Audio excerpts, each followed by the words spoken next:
Dana Barrett asked Dr. Venkman, why do you like being a Ghostbuster?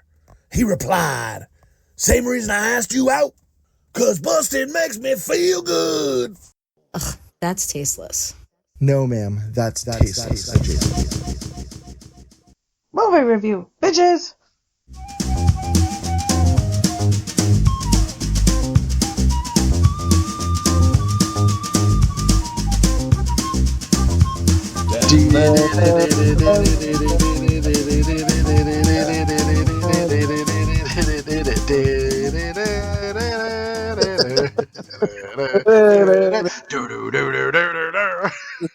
It's Tasteless Adjacent Movie Review of Tales from the Crypt House of Horrors episode. Fucking delicious. One of my favorite, I think, Tales from the Crypts. I am Jay Chowder. We got Bo. Strawberry jelly? You fuckers! Slopdog. Make sure you eat every bite, or you'll be on the wall of shame. And here's where we would introduce Keith Coogan, but unfortunately, the first part got fucked, and we did save the second half. And yeah, we're gonna keep going. All right. That's enough. You're gonna go on and on for 10 minutes about this. Look, we lost the first half. Keith Coogan was here. He's awesome. The first half got lost, but now we're gonna listen to the other part of it. Thank you. Hold on, just killed himself. It's Coogan, bitches. Folks, you missed some great dialogue on Tales from the Crypt. This is Keith Coogan, and you're listening to Tasteless Adjacent Podcast.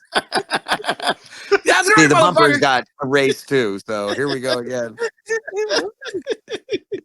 Oh, hey, Keith, thanks for coming back on, man. We appreciate it. And what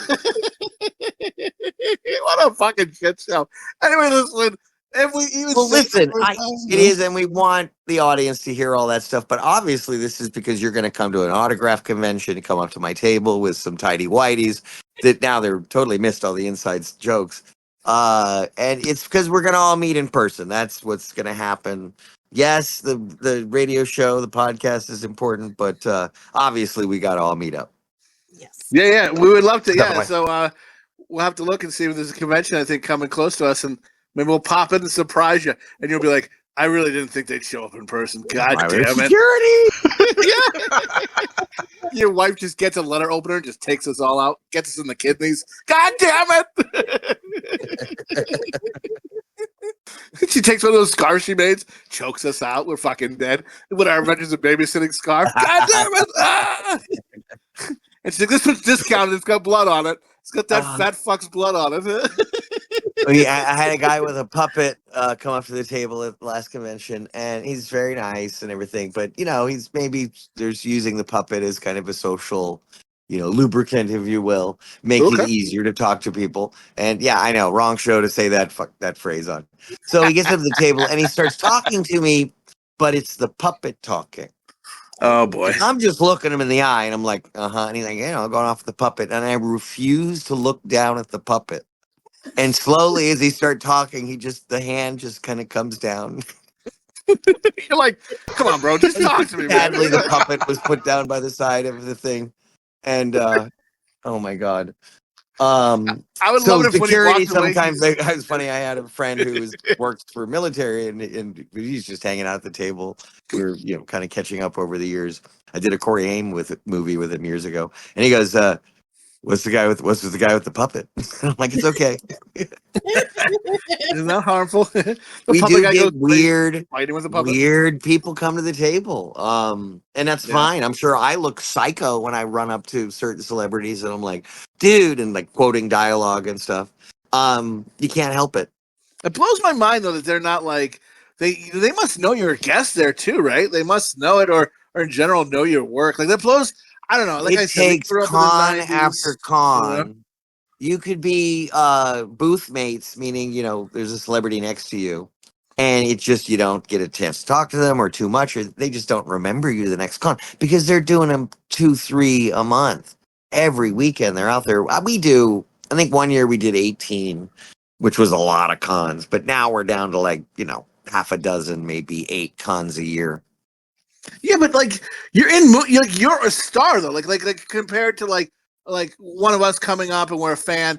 Maybe you have so many fans that come up, you try to remember everyone, but even the best people can't remember everybody, right? So, but like you're there, like you were in Toy Soldiers, man. You're like, I mean, I don't know. To me, I can't get it. It doesn't. It blows my mind sometimes. Like I don't know. I think like I guess that Hollywood is not not forgiving or anything, right? It's just kind of just like here today, gone tomorrow, and like you weren't in the thing today, so I have no idea who you are or need to know. Even Like, if you're in the thing today, do you think that one of the Stranger Things kids going up to John Rhys Davies from Raiders of the Lost Ark and going, "Hey, I'm in the Stranger Things," and he's like, "What? What show? Right. Oh, good for you. How's the acting going? Good for you, my boy." And then you pinch him. So they're in their own universe. They've got handlers and managers and an agent and a thing, and they got a driver, and they're kind of in a little bubble. And this is an anthropologist. This is a guy that studied the skull size of primates and their social circles, meaning people that are close, aunts, uncles, family, tribe members, and anyone outside of that, anything outside that. So they're studying like civets and spider monkeys and things. And they hand him a skull and they go, "What's the social group for this?" And he goes, 50. So whatever this primate is, this little skull, they can keep track of about 50 real people. Outside of that, everyone is a cardboard cutout. They're the dick that cuts you off in traffic and the woman that's trying to take a home loan out at the supermarket. What do you do? Have you never used a checkbook? They all of a sudden become, we can't really humanize them. So anyway, they get up to what's this primate, and they go 100, 150 maybe. They hand him a skull, and he goes, "Huh, this looks like about 200, maybe 300 people, or 300 other in the community." And they go, "That's a human skull." So we have the ability to have about 300 people in our lives where we know them and their peccadillos and their birthdays and their people to us. And outside of that, well, Facebook instantly, you get 1,000 friends. You're like, how can you possibly? You know what I mean? Your class maybe had 90 people under this. And so it starts with work and school people and how Facebook started. And so in the socials now, these stars are exposed to hundreds of thousands, millions of like followers. Half of them don't handle or look at their socials. Right, that's crazy to me. I do like how on Facebook though you can sometimes go, "Hey man, you know the best looking chick in high school? How's she doing? Is she still masturbatable?" And then you go and check it out and see if she is or not. God bless America. And but and sometimes they are, sometimes they aren't. And but yeah, I understand what you're saying. Let's go back when she had those kids. Maybe her boobs got really big. Yeah, yeah, there we go. Oh man, I get some Oreo cookies, get some milk. And what? And I don't know what that means at all. But no. So this episode, so if we lost, we may have not lost the first half of this episode. So this may or may not make sense when someone listens to it. But so this episode was like, were you excited to get this role for the Tales from the Crypt? Like, it was big around the 90s. Like, we were like, fuck yeah, dude, get me a Tales from the Crypt episode. Well, fuck yeah, especially when I saw the rest of the cast. Because Dylan, he's a monster. Kevin Dillon, just pages of dialogue. He has all these speeches, and he's just nailing it every time. You're just in awe. Everyone's just absolutely pitch perfect. Meredith Salinger, I grew up with. I went to elementary school with her, and I'd done a short called The Great O'Grady with Meredith and Tom Hodges. Yeah. And it was where you replace high school football with professional spitting. So I am like idolizing the Great O'Grady. He's this champion spitter, and Meredith Salinger is like the cheerleader that cheers them on. And they'll go up and like cheer near the spit, the loogies. And you have fans that run out of the field and try to scoop up the winning shot. And it's a total, rip on collegiate sports. So at one point, the Great O'Grady, we're at a fundraiser, and he burns his tongue on a cup of tea. And he can't feel his tongue, and he goes into a depression, into the hospital, and he kills himself. And then Jonathan has to continue on, and he gets the girl and everything. And it was written by Robbie Fox. Rob Fox wrote, So I Married an Axe Murderer. Great and his movie. Father, Charles Fox, wrote the music for shows like Taxi and This So is it a was real very thing? weird. It was a Chanticleer picture that you do little short films. You do something that's 23 minutes long, and you go, well, maybe it'll show up on an anthology, and with commercials, it'll fill a half an hour. And so a lot of short films are made, and if it's genre, they go, oh, stick that into Tales from the Dark Side, stick that into Tales from the Crypt, or Friday the 13th. A lot of those could have been spec scripts for another show. Hey, I wrote an episode. They're like, nah, we don't like it. And then somebody else goes, ooh, we do. We like that story. And so anthology is fun, and you really get to like. And our director, oh my god, he had written 1941 for Spielberg. He'd written Back to the Future, and he was just a total head. He's total subversive. One of those kind of 70s film guys, more John Milius than George Lucas. And you need a crazy person. You need a Don Quixote. You need someone to tilt at windmills when you're making something. You can't direct by committee or studio notes. You need someone who goes, here's what we're doing. Or get this shot, get that. And the thing about this cast is they're so pros, 1 or 2 takes, you're done. You get it. You just do a wide shot. Everyone's so interesting to look at. Oh, there's Courtney Gaines.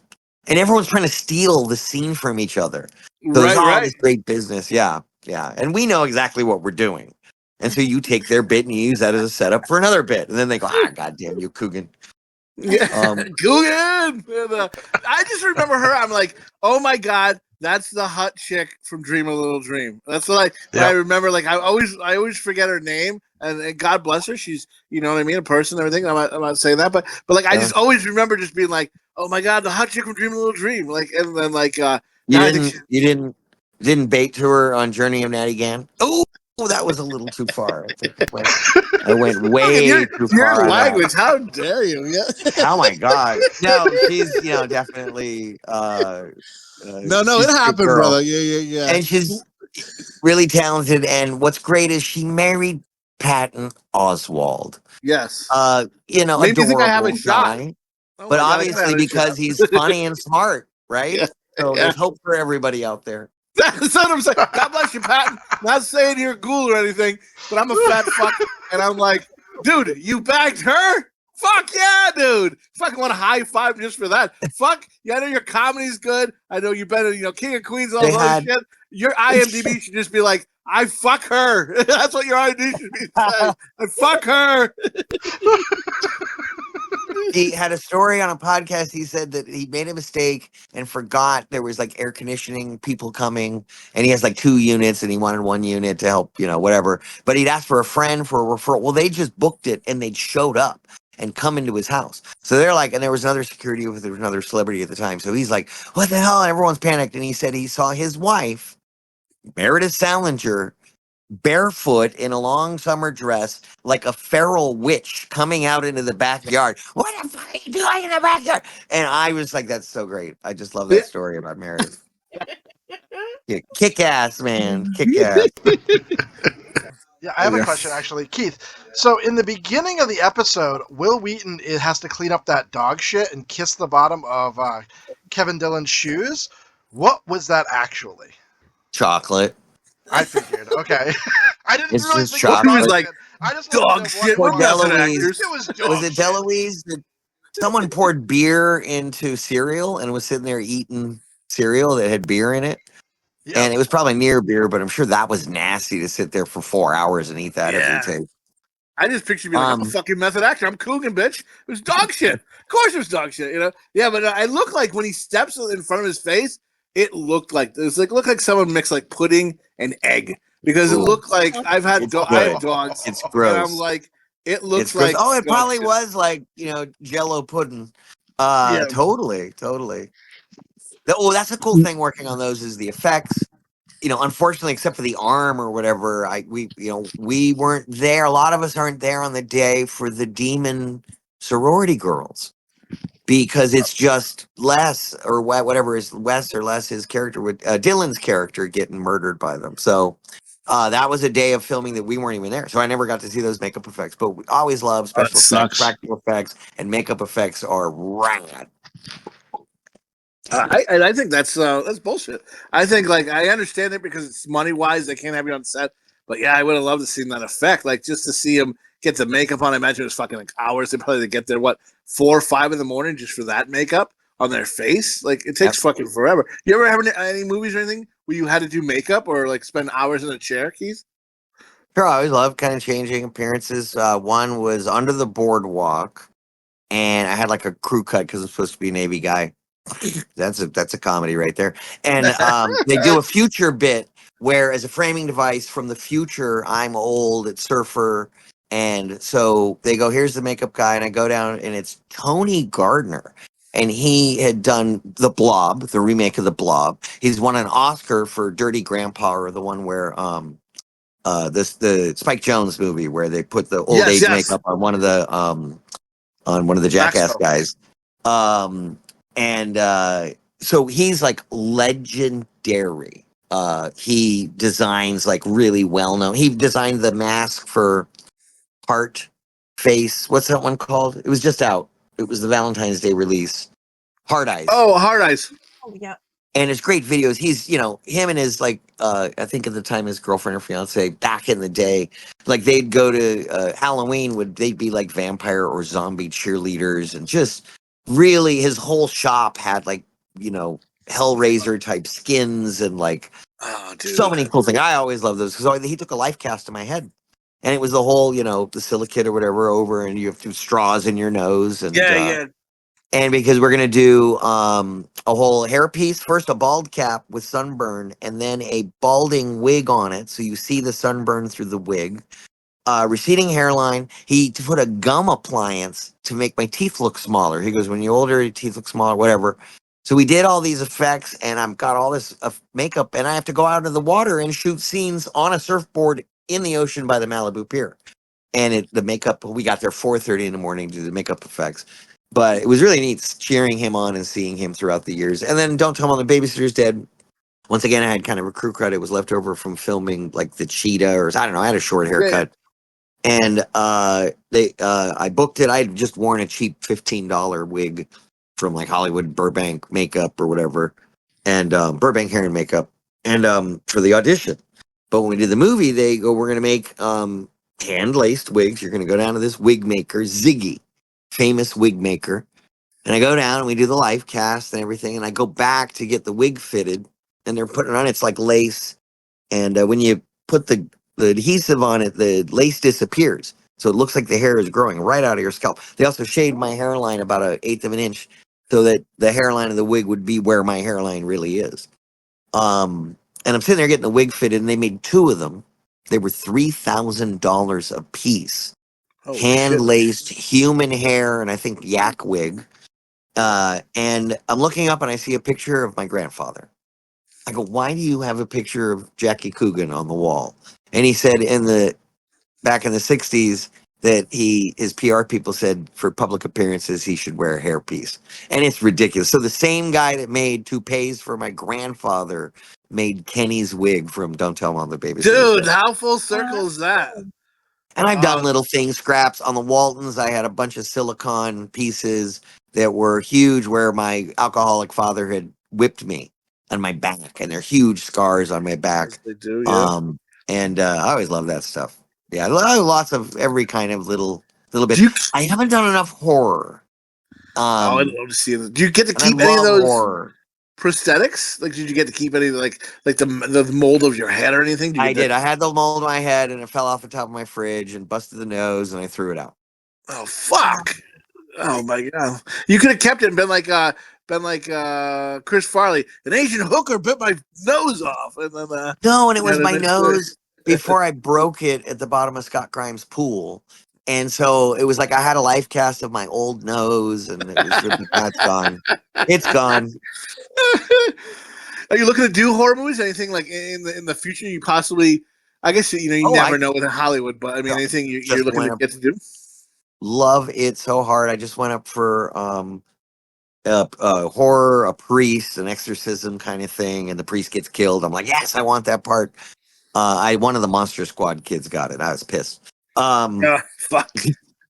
Actors, I refuse to watch movies I don't book. I'm like, nah, not gonna watch it. I'm bitter. I'm a bitter bitch.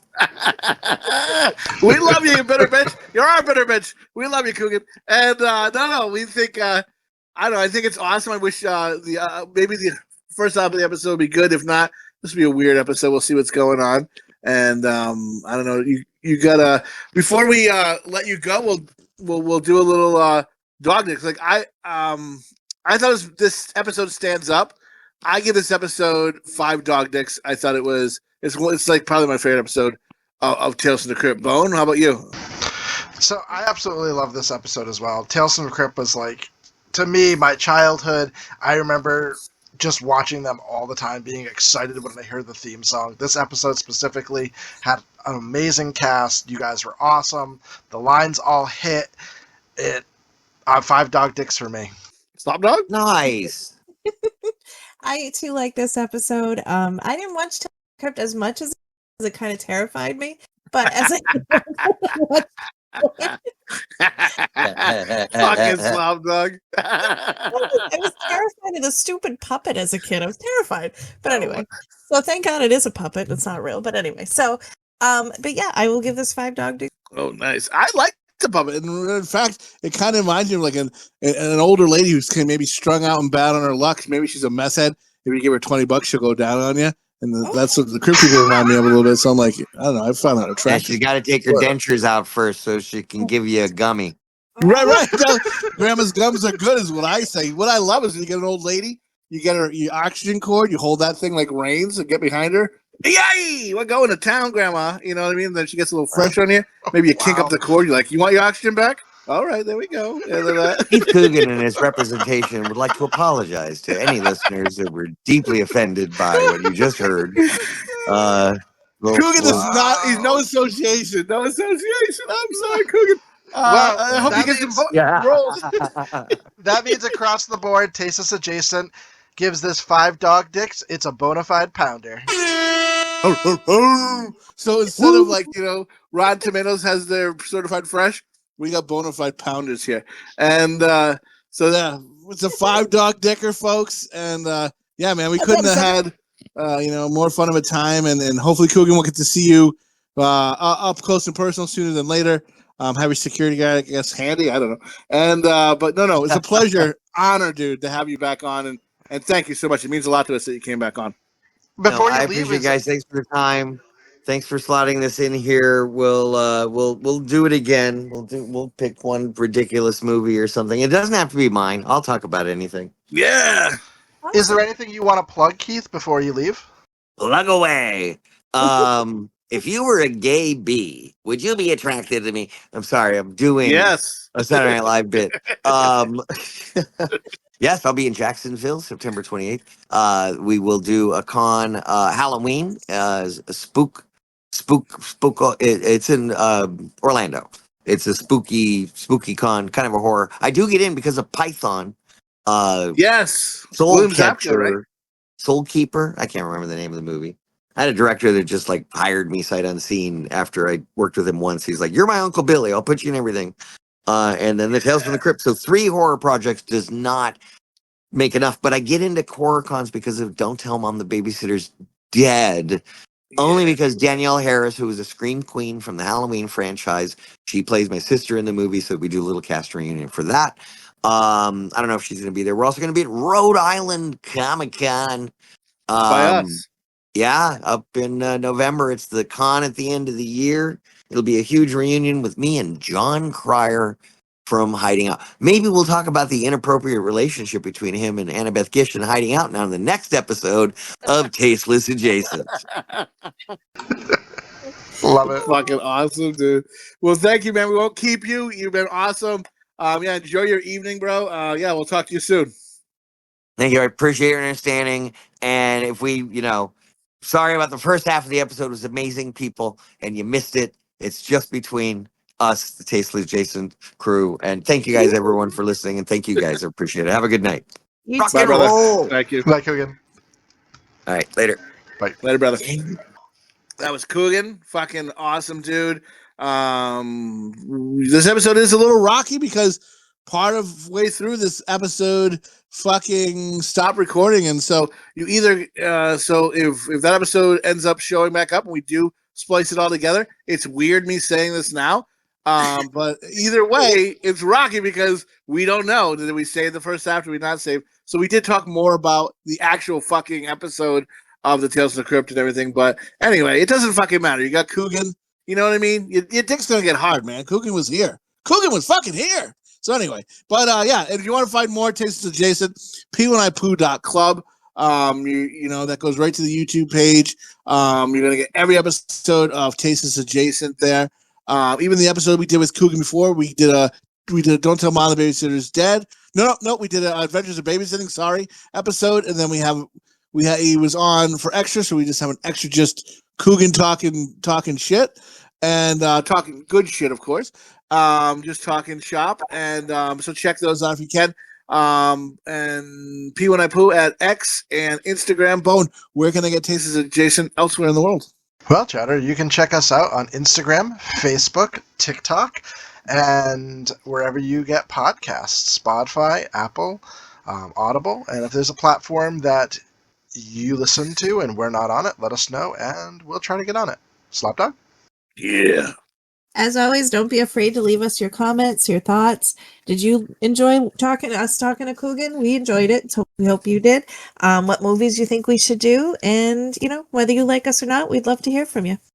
Yeah, good, bad, the ugly. Let us know pros and cons. Let me know. Say this fucking guy Chowder ran up to me randomly in the store and plugged me. If I plugged you like that, fucking tell me on here. I've told you. Tell me if it's good. Tell me if you want. Tell me to fucking go fuck my mother. Whatever, bro. Do it up. And sometimes the people are just startled. I'm just like, hey, you want to get a podcast? Yeah. Just give me your thing. Get out of here. And no, man, it was just an honor to have Coogan back. We're starting our holiday season. A little rocky, but it's gonna be all right. Yeah, we got more episodes coming of Halloween. A couple more guests coming on as well this holiday season for the Halloween spooky. But yeah, man, check it out. Yeah, enjoy yourself, enjoy life. Go check Coogan out. Check him out on his Instagram and shit because he's got a bunch of Comic-Con or Comic-Con-ish type of appearances. So check him out there. Yeah, so saith the shepherd, so saith the flock. Good night, folks. Good night, everybody. You fuckers!